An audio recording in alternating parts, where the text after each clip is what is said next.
Closed doors, I'm a fool for your love.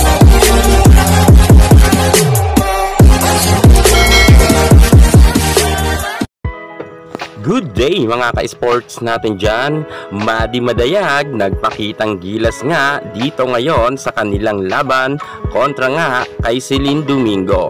Celine Domingo hindi nga nakaporma sa Choco Mucho.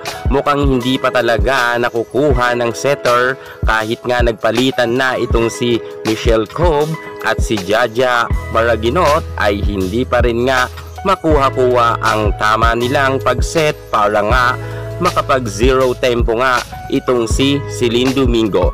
2 beses nga kumampa si Celine Domingo, subalit nga sumablay ito.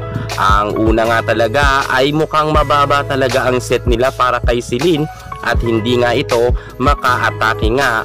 Alam naman natin na si Celine Domingo ng nasa Creamline Cool Smashers ay isa sa mga pinaka magaling na quick attacker. Pero dito mga ka-sports, talagang dismayado talaga itong si Celine Domingo sapagkat nga hindi talaga siya makahataw-hataw. Samantalang itong si Madi Madayag ay talagang masasabi natin na malaki talaga ang kanyang porsyento sa ngayon. Kung kaya nga maaga nga nilang tinapos ang kanilang laban sa set 1 kung saan tinambakan talaga nila ng husto ang Akari Chargers. Mukha talagang ang Akari ngayon ay nasa laylayan na naman pagdating nga sa standing dito sa PVL.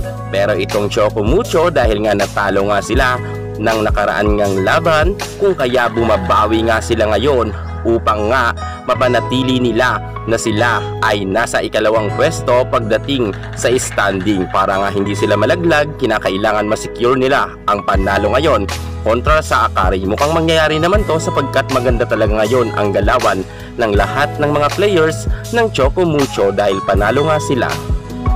Makabawi pa kaya ang Akari Chargers or tuluyan na silang ibabaon nga para malaglag sila sa Final Four? Yan ang ating pakakaabangan dahil umiinit na nga ang laban ng Akari versus Choco